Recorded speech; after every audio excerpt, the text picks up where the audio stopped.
Dott TV, the heart of the matter.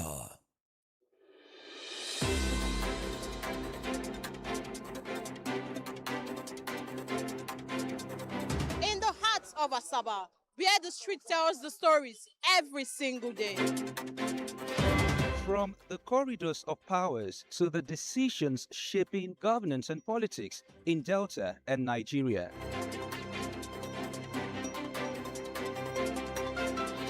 From traders counting every naira to families battling rising costs and uncertain times.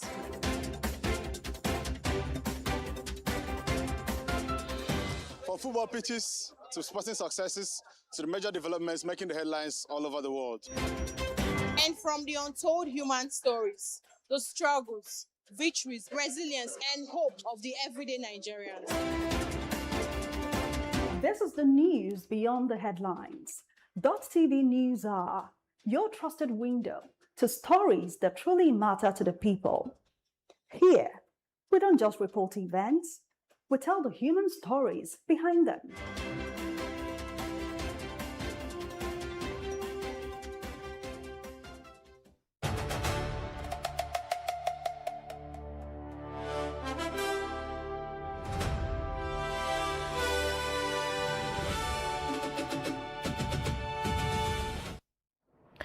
Hello and welcome to Dott TV Midday News. I am Priscilla Ifani. The Delta State Police Command has begun enforcing the directives of the Inspector General of Police against vehicles with unregistered, defaced, faded, and covered number plates. 26 vehicles were impounded on the first day of the exercise in Asaba, led by the Delta State Commissioner of Police, Yemi Oyeniyi. The report.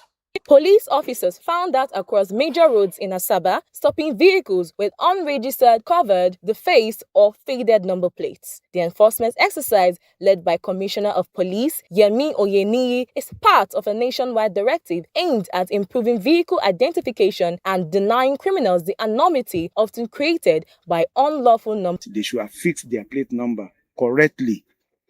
No room for keeping plate number inside vehicle. No to that. They should have fixed it. The vehicle and the owner, we should be able to identify them. We don't want vehicle to be used for the criminal activities. We want to know who is using what vehicle, which vehicle, to be identified with the owners. So that is the reason why we are here today.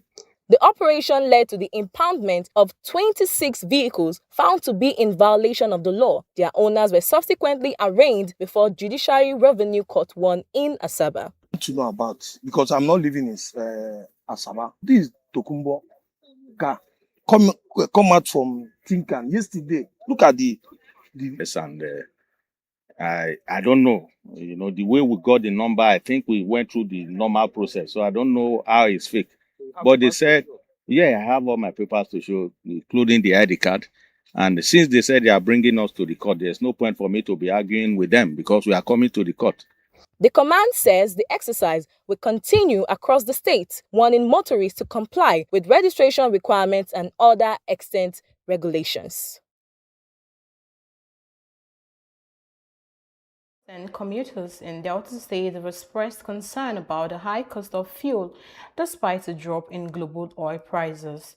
Our correspondent Odiase Onyeka has the report. First of all, I don't believe that fuel should cost as much as 1,000 naira per liter in Nigeria. Reason we are an oil producing country, one of the biggest one in the world. Two, we have refineries. What send countries do? They refine their own products, so the local people can get their fuel at minimum amount. I don't expect that fuel should cost anything more than 500 naira per liter. this high price of fuel. It has affected every part of Nigeria, every part of the nations, even individuals. It made things cost, it made things high. Even we are the transporters, we find it difficult to feed. Every day, every week, they come out 10 naira, they put in 20 naira. They come out 15 naira, they put in 100 naira. So it remains the same thing. As they put the price for fuel, they had us. When they put them normal price where we they buy them before, 400 is okay for them and me. Still in Delta, 4 oil-producing insecurity communities in Warri South local government area of Delta State has demanded the creation of a separate electoral ward known as Ijala Ward. In the Independent National Electoral Commission's ongoing ward delineation exercise for the Warri Federal Constituency, the communities Ifiekporo, Ajanton, Ikere, Uton, and under the umbrella of the Ijala communities made the demand during a press conference held on Sunday in Ifiekporo. Speaking on behalf of the communities, Pa Michael Domino said the call for a separate ward was based on the area's population growth, economic importance, and contribution to the Nigerian's oil and gas industry. The demands adds a fresh dimension into the ongoing controversy surrounding INEC's ward delineation exercise in Warri Federal Constituency, which comprises of Warri South, Warri North, and Warri Southwest local government areas in Delta State, to Anambra, where the state police commander thwarted an alleged attempt by a 21-year-old woman to sell her newborn baby in Igbariam, Anambra East local government area. According to the police public relations officer Tochukwu Ikenga, operatives attached to the Oyi Divisional Police Station acted on credible intelligence on June 19 and swiftly intervened before the alleged transaction could take place. Ikenga said officers traced the young mother and her infant to a location in Igbariam following a tip-off from a concerned resident. The police immediately secured both mother and child and initiated efforts to ensure their safety and welfare. Preliminary investigations revealed that the woman had reportedly hidden her pregnancy and childbirth from her parents. To election matters now, the Independent National Electoral Commission has announced the candidates of the All Progressive Congress, Biodun Oyebanji, as the winner of the 2026 Ekiti State governorship election. The returning officer for the Ekiti State governorship election, Adenike Oladiji, who declared the result at about 3:13 a.m. on Sunday, said that Oyebanji pulled 319,224 votes. Olajide added that the candidate of the People's Democratic Party, Oluwole Oluyode, scored 40,543 votes, while Dare Bejide of the African Democratic Congress pulled 12,872 votes. Voting, which began at about 8:31 a.m., ended officially at 2:30 p.m. on Saturday, with more than 300,000 voters casting their votes. Meanwhile, President Bola Tinubu has congratulated Governor Biodun Oyebanji of Ekiti State on his re-election, but told the opposition to rally around him. Tinubu's comment came in a statement by spokesman Bayo Nanoga, who said the victory in Saturday's Ekiti's governorship election was a confidence in continuity, stability, and people-centered governance. Tinubu reaffirmed the federal government's commitment to partnering with Ekiti State to deliver more dividends of democracy and accelerate the renewed hope agenda across Nigeria. Also, Delta State Governor Sheriff Warri has congratulated Governor Biodun Oyebanji of Ekiti State on his historic re-election victory, describing it as a well-deserved reward for purposeful leadership and people-oriented governance. In a congratulatory message on Sunday by his Chief Press Secretary Festus Ahon, Warri noted that Oyebanji's landslide victory in the 2026 Ekiti State governorship election reflected the confidence and trust the people of Ekiti State have in his administration. Warri said the outcome demonstrated the growing acceptance of Oyebanji's leadership style, which has been widely acknowledged for promoting inclusiveness, development, and political stability in the states. Meanwhile, the candidate of the African Democratic Congress, Dare Bejide, has faltered the Ekiti governorship election, describing the exercise as a bad day for democracy. Abejide accused the ruling of the APC of inducing voters with money and intimidating the opposition. While the exercise has been concluded, Abejide said options were many for him going forward. Obafemi, similarly the candidate of the Social Democratic Party in Ekiti State's governorship election, Peter Obafemi, has alleged irregularities in Saturday's election. In a television interview, Obafemi claimed the exercise was marred by vote buying. He alleged that the culprit was a member of a major political party and was being protected by the police, adding that the money amounted to millions of naira. Still ahead on the midday news, JAMB ends 100 level, 200 level admissions into College of Education and makes NCE sole admission routes. Plus, foreign and sports stories coming up after this time out. Please stay with us.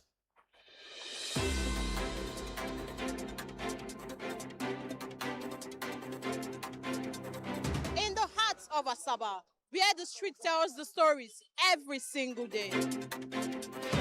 From the corridors of powers to the decisions shaping governance and politics in Delta and Nigeria.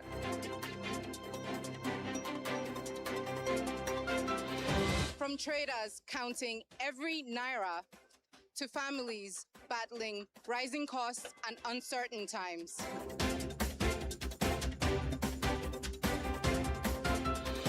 From football pitches to sporting successes to the major developments making the headlines all over the world.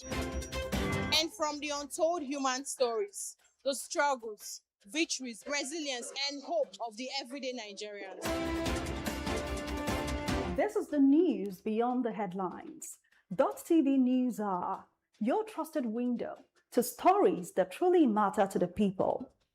Here, we don't just report events, we tell the human stories behind them.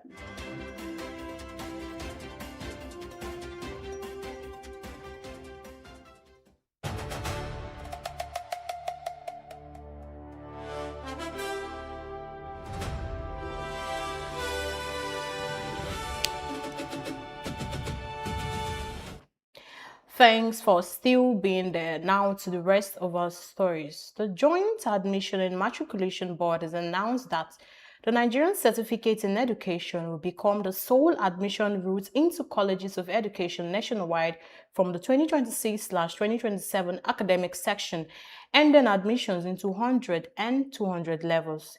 The decision forms part of a comprehensive admission reform unveiled by the board and new guidelines issued by the Office of the Registrar, Ishaq Oloyode. JAMB said the measures were designed to enhance transparency in admissions, eliminate irregular admission practices, and improve the quality of teacher education in Nigeria. Under the new policy, no candidate will be admitted into 100 or 200 levels in any college of education from the 2026 and 2027 academic section, effectively ending the direct entry pathways that has previously existed in some institutions. JAMB also announced the termination of admissions into affiliated degree programs run by colleges of education, saying all prospective students seeking admission into the institution must do so through the NCE program. The National Drug Law Enforcement Agency has arrested two elderly men aged 84 and 75 for allegedly supplying and selling illicit drugs to teenage secondary school students in Umuahia, the Abia State capital. The suspects, identified as 84-year-old Godfrey Orji and 75-year-old Godwin Obolumbia Obiara, were arrested in separate operations by the operatives of the agency. According to a statement by the NDLEA's Director of Media and Advocacy, Femi Babafemi, Obiara was arrested on June 19 following intelligence report that he was selling illicit substances to students and other users from his patient's medicine store. The agency explained that Orji, a pensioner, was arrested after he was caught supplying illicit drugs to students of St. Silas Secondary School, Old Umuahia. And to Kaduna, where a shocking case of jungle justice has rocked Kaduna State after an angry mob allegedly overpowered police officers, dragged a woman from custody, killed her, and set her body ablaze over unverified allegations of child theft. The tragic incident occurred at the weekend in Maraban, Jos, on the outskirts of Kaduna, sparking outrage and renewed concerns over mob violence and the breakdown of law and order. According to the Kaduna State Police Command, the Divisional Police Officer of Maraban, Jos, received a distress call at about 10 a.m., reporting that a woman was being attacked by residents who accused her of stealing a child. Police officers swiftly responded, rescued the woman and took her into protective custody pending investigation. However, the situation took a deadly turn when hundreds of angry residents reportedly descended on the police station, overwhelmed officers on duty, forcibly removed the woman from custody, brutally killed her, and set her remains ablaze. In Ebonyi State, floods and windstorms have caused widespread destruction of shops and farmlands in some parts of Ebonyi State and destroyed properties worth millions of naira. The disaster occurred following a downpour last Saturday accompanied by a windstorm. Communities affected by the downpour and windstorm included Afikpo and Akpoha in Afikpo local government area of the state and Abakaliki metropolis. Victims lamented that the flood destroyed crops including yam, cassava, maize, rice, melon, and other produce, leaving many of them devastated after investing heavily in the current planting season. In another news, the Social Economic Rights and Accountability Project has called for the recovery of 110 billion naira spent on vehicles and support allowances for members of the National Assembly following a High Court judgment that declared the expenditure unlawful. Serap, in a statement that was shared on its verified X account, insisted that lawmakers should not be allowed to retain benefits obtained from conduct that has been judicially determined to be illegal. The organization also urged the leadership of the National Assembly to institutionalize public hearing on its budgets during every budget cycle and proactively publish detailed budgetary and expenditure information. And now to the foreign scene. Pakistan's Prime Minister Shehbaz Sharif says talks between the United States and Iran have concluded in a positive note in Switzerland. The discussion took place during a multilateral gathering at Lausanne Summit. Sharif said the parties agreed on preliminary roadmap ahead of reaching a final deal within 60 days. He also said the framework includes the creation of a high-level committee to oversee political coordination between the sides. The talks are reported to have been held in a constructive atmosphere with plans for further technical level negotiations in the coming weeks. Meanwhile, former South Korean Justice Minister Park Sun-jae has been sentenced to 25 years in prison for his role in a failed martial law attempt linked to former country's president. According to reports, the case stems from December 2024 when then-President Yoon Suk-yeol allegedly declared martial law in the move that Parliament overturned within hours. Prosecutors said senior officials were involved in supporting or facilitating the declaration, which triggered a major constitutional and political crisis in Seoul. Yoon Suk-yeol is reportedly to have been convicted in connection with the case and serving a life sentence, while Park's sentences marks one of the most significant rulings to emerge from the fallout. Elsewhere, Qatar's Interior Ministry says a technical incident has caused an explosion on Sunday at Ras Laffan industrial area in Qatar. The defense were immediately deployed to the scene to contain the situation. Authorities later confirmed that the explosion, which occurred inside one of the industrial facilities, resulted in several injuries, but did not immediately disclose the number of people affected or the severity of their injuries. Witnesses reported seeing flames and a large plume of smoke rising from the area, which is home to one of the world's largest liquefied natural gas production hubs. For sports stories, here is Anthony Uche. On the sports desk, we start with some tennis news as Serena Williams will make a surprise return to singles action at Wimbledon later this month after accepting a wild card. The 44-year-old has been given the final spots in the women's main draw, filling a gap that was left following the initial announcement on Tuesday. Williams has played 2 doubles matches since making her competitive return earlier this month after a 4-year absence. She has won the Wimbledon singles title 7 times, but remains one short off Margaret Court's long-standing women's record of 24 Grand Slams. Now to football. The ongoing FIFA World Cup continued on Sunday and into the early hours of Monday morning. Spain replied to a disappointing draw in the opening game by dismantling Saudi Arabia by 4-0 with Lamine Yamal and Mikel Oyarzabal shining. There was also victories for Egypt, who recorded their first ever World Cup victory after defeating New Zealand by 3-1 from a 1-goal deficit. Other results include Belgium playing out a goalless draw versus Iran despite having a man sent off, and Africa's feel-good story at the tournament continued with Cape Verde securing a 2-2 draw against Uruguay and putting themselves in good position ahead of the final group games. Later today, Argentina will continue their title defense against Australia, while France will take on Iraq. Norway will play African champions Senegal, and Jordan will take on also an African nation in Algeria. From the sports desk, Anthony Uche, Dott TV News. Thank you, Anthony, and that's a wrap on the Midday News on Dott Television. Thank you for joining us. I am Priscilla Ifani, and remember, security is everyone's business, your business and my business. Report any suspicious movement to the nearest security agency close to you, because a safer Delta is a stronger Delta. Thank you for joining us. Have a good day.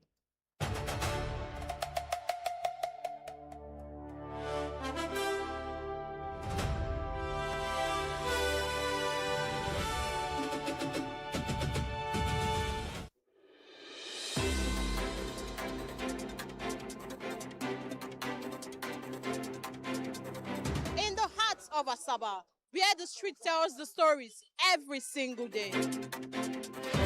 From the corridors of powers to the decisions shaping governance and politics in Delta and Nigeria.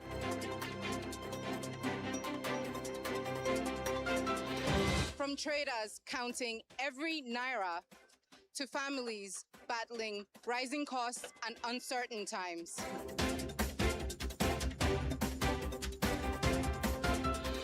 From football pitches to sporting successes to the major developments making the headlines all over the world.